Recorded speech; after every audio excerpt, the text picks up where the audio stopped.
She says she was gone for hours. The cameras say she fell straight through, and her recorders captured nothing but static. 18 hours of it.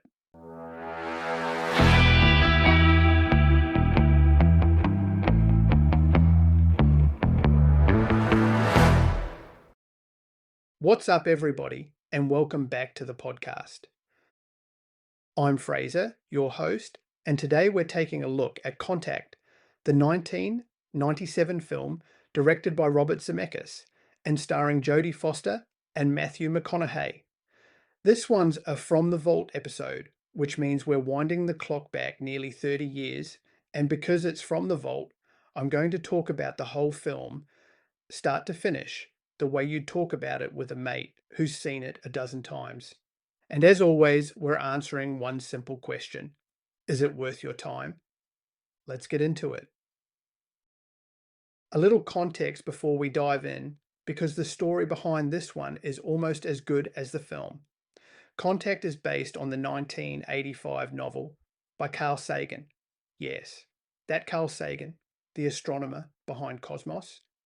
And he and his wife Andrian had actually been developing it as a film since the late 70s, before it ever became a book. It finally landed at Warner Brothers with Robert Zemeckis directing, fresh off Forrest Gump, and that connection is going to matter later in this review, so tuck it away. Jodie Foster plays Dr. Ellie Arroway, a SETI scientist who spends her nights with headphones on, listening to the static of the universe, hoping something listens back. And one night, something does. A signal from the star Vega, 26 light years away, and it's not random noise. It's prime numbers, maths, the one language that doesn't care what planet you were born on. From there, the film unfolds into a global scramble as humanity discovers there are layers buried inside that signal. Audio, video, and eventually more than 60,000 pages of schematics for a machine built to carry a single passenger. Where to? Nobody knows. That's the movie. This is probably one of the best slow burn sci-fi films ever made, and I want to be upfront about the word slow burn because they're doing a lot of work here. Contact runs 2.5 hours and it earns every minute, but it is in absolutely no hurry. This is a rainy Sunday afternoon film. It's the kind of movie you settle into with a cuppa while the weather does its thing outside. And these days you can find it sitting on just about any streaming service, which makes it the perfect lazy weekend discovery. Now here's the funny thing. I didn't always feel that way about it. When I first watched Contact, I was too young for it, plain and simple. The 90s had trained me on films that were an hour and a half long and took off like a rocket from the opening frame. So a 2.5 hour film about radio telescopes and faith and government committees, I remember sitting there waiting for it to hurry up, but every rewatch over the years has pulled me closer to it. And watching it again now in 2026, the slow burn is exactly what I love about it. It needs that runtime to get into the maths, the politics, the religion, the doubt, all of it. The film has room to breathe. And it uses every bit of that room. And it's such a treat to see Jodie Foster in a role like this. She's one of those actors who simply hasn't done enough movies for my liking. She broke through as a kid. She was barely a teenager when Taxi Driver happened. And maybe because she started that young, she became incredibly selective later in her career. The roles thinned out, but when she picks one, she picks it. And Ellie Arroway might be the best example of that. Foster plays her as brilliant, stubborn, a little bruised by life, and completely allergic to taking anything on faith, which is exactly the person this story needs at its centre, because Contact is a film that spends 2.5 hours poking at the question of what faith actually is. That's where Matthew McConaughey comes in. He plays Palmer Joss, a religious philosopher.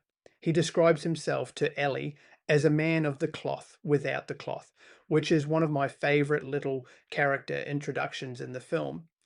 He's essentially her opposite number. She needs proof for everything. He believes in things he can't measure. And the film just lets them bounce off each other for the whole runtime. Should we build this machine? If they've sent us the instructions, why wouldn't we? But should we? It's the good and the bad, back and forth, and neither of them is written as the idiot, which is rarer than you'd think. Most films would pick a side. Contact refuses to, right up to its final scene, and I love it for that. Then you've got the characters orbiting those two, and this cast is stacked. Tom Skerritt plays David Drumlin, the government science advisor, and Drumlin is the kind of guy who is really only ever looking out for himself. He wants the credit, he wants the attention, and you can see it from the very first scene he shares with Ellie all the way through to him putting his own hand up to be the first person through the machine. The machine built off the back of a discovery he originally cut the funding for. He's the kind of guy who just loves the sound of his own voice. And I reckon most of you listening have met a drumlin at some point in your life. Every workplace has one. And then there's S.R. Haddon, the reclusive billionaire played by John Hurt. And this character is fascinating to watch in 2026. Here's a man with so much money that when the world's governments build the machine, he quietly says, well, let's also build machine number 2, just in case something happens to machine number 1. Watching it today, this character feels like he was written about the billionaires we have running around now. The Elon Musks, the Jeff Bezos types, funding their own private space ambitions while the rest of us watch from the ground. Obviously, none of those guys were doing what they do now back when this film was made, which makes Haddon feel weirdly ahead of his time. He's the one who bankrolls Ellie when Drumlin pulls her funding. He's the one who decodes the schematics. And by the end of the film, he's literally running his empire from orbit. And John Hurt's presence is always great. Now here's a fun bit of connective tissue for you. John Hurt was in the very first Alien back in 1979. And he's responsible for one of the greatest death scenes ever put on screen. If you've seen Alien, you know exactly the scene I'm talking about. Those face huggers will get you every time. If you haven't seen it, you're missing out on a stone cold classic. And here's the kicker. He's not even the only Nostromo crew member in this film, because Tom Skerritt was in Alien 2 as Captain Dallas. So Contact quietly has 2 survivors of that ship. Well, survivors might be a generous word for either of them, sharing a cast list. I love little threads like that. Now, the science. This feels to me like one of the first big sci-fi movies where the filmmakers actually went and got real, educated people involved, and it turns out that instinct is spot on. The production had technical consultants from the SETI Institute, from Caltech, from the Very Large Array itself, and Carl Sagan was on set doing last-minute rewrites. You can feel that rigor all over the film. A lot of movies from that era didn't bother with any of it, and it's why Contact sits so comfortably next to the properly researched stuff we get now. The Martian, Project Hail Mary, the Andy Weir books, all of that heavily researched show your working science fiction owes something to what this film was doing back in the 90s. And it films the science beautifully. You get those gorgeous early scenes at the observatory in the jungle. That's the real Arecibo dish in Puerto Rico. And then we flip over to the Very Large Array out in the New Mexico desert, this enormous line of radio dishes stretching to the horizon. That is a real place, by the way, and it's on my list. That's somewhere I would love to physically stand one day and just look at. I also love how the film handles the signal itself. Whoever contacted us buried the message deep, deep in maths, deep in audio, layers upon layers upon layers of information, and humanity just has to be clever enough to find the next one. There's something so satisfying about watching characters peel an onion like that. And the scene where it all starts is one of my favorites in the film. I call it the chaos scene. Ellie's out there on her own, headphones on when she first hears it, and then it's just beautiful. Escalating mayhem, her scrambling on the radio to the research lab, the team spilling out of their chairs, everyone trying to work out what this sound is and where it's coming from, coordinates flying back and forth. The film makes discovery feel like panic and joy at the same time. and I don't think many movies have ever captured that feeling better. Something else that struck me on this rewatch, you can see the film slowly pushing Ellie aside, and it's infuriating in exactly the way it's meant to be. She's the one who found the signal. She's the one who kept the lights on when the funding was cut. And piece by piece, the credit drifts towards men like Drumlin, right up until the selection panel picks him, the man who called the whole search a waste of money, to be the one who takes the journey. And then the film flips it. During the first test of the machine, a religious extremist gets onto the platform and destroys the whole thing in a suicide bombing, taking Drumlin with it. And it's Haddon, up on the Mir space station, who reveals the second machine in Japan and hands Ellie her second chance. It's a genuine gut punch sequence, and it resets the entire final act, which brings us to the journey itself and the ending. And this is where Contact becomes the film people are still arguing about nearly 30 years later. Ellie drops through the machine and experiences this surreal voyage through wormholes, glimpses of Vega, an alien civilization, the works, before making first contact with an intelligence that appears to her in the form of her deceased father, plucked straight from her memories to make the whole thing easier on her. And I love how the film uses her dad. David Morse is all over the opening act, shaping who young Ellie becomes, and then he returns as the face of first contact at the end.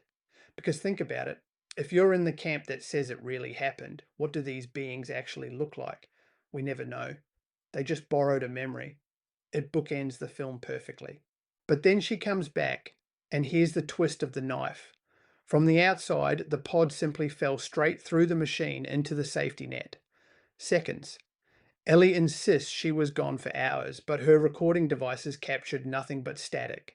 And suddenly, the scientist who needed proof for everything is sitting in front of a congressional committee asking them to take her experience on faith.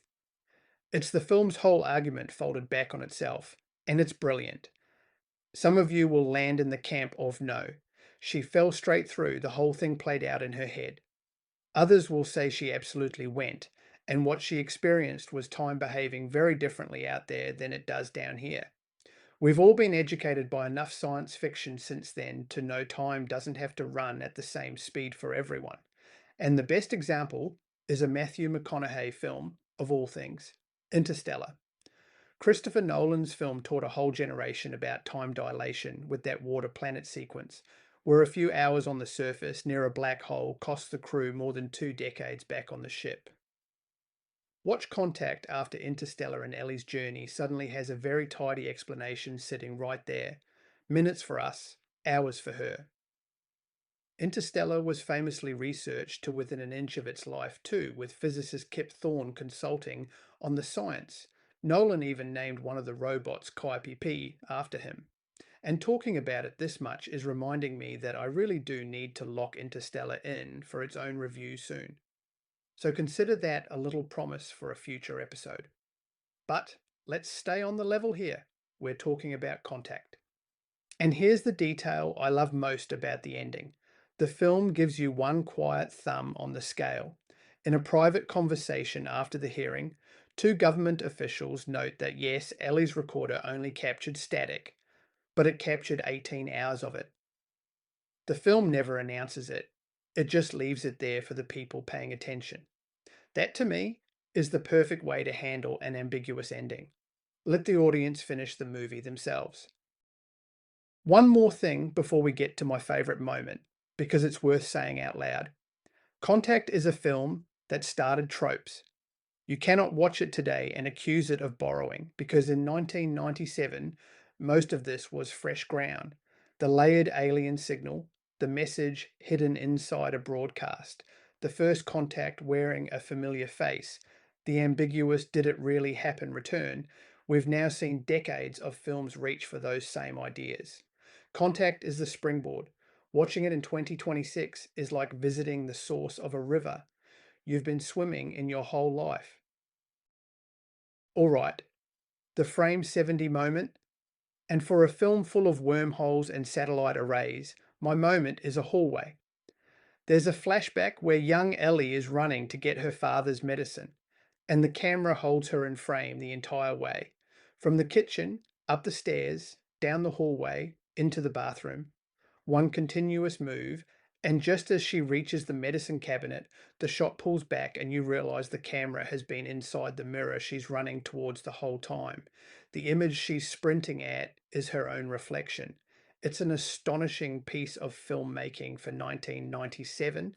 That little touch of slow motion right at the end just seals it, and it tells you everything about the moment that made Ellie who she is without a single line of dialogue. That's Zemeckis showing off in the best possible way, and it's the shot I think about every single time this film comes up. While we're on Zemeckis, here's something that's bugged me for years in the best way. There's a gentle little piano theme running through Contact. You hear it around the emotional beats, including just after the funeral, and I always swore it sounded like it wandered in from Forrest Gump. Turns out my ears weren't lying to me. Both films were scored by the same man, Alan Silvestri, who has been Zemeckis' composer for basically his entire career. Back to the Future, Forrest Gump, Contact, Castaway, the lot. The main piano theme in Contact really does sit right next door to that famous feather theme from Gump, and once you hear the family resemblance, you cannot unhear it. It's the same warm, wondering sound, just pointed at the stars instead of a park bench. And can we take a second for how deep this cast goes? Beyond Foster, McConaughey, Skerritt, and John Hurt, you've got James Woods as the national security hardliner, Angela Bassett in the White House, Rob Lowe popping up as a slick religious lobbyist, and then Larry King playing himself, alongside a small army of real CNN reporters covering the signal, which was Zemeckis' trick for making the whole thing feel like it was actually happening on the news. Even the opening is a flex, that famous pullback from Earth through the solar system, riding humanity's radio broadcasts out into silence. A message from Vega comes back down, that same river of noise. Beautiful stuff. So, final thoughts. Contact is a film I appreciated more with every year I put between myself and that first viewing. What felt slow to a young me now feels patient.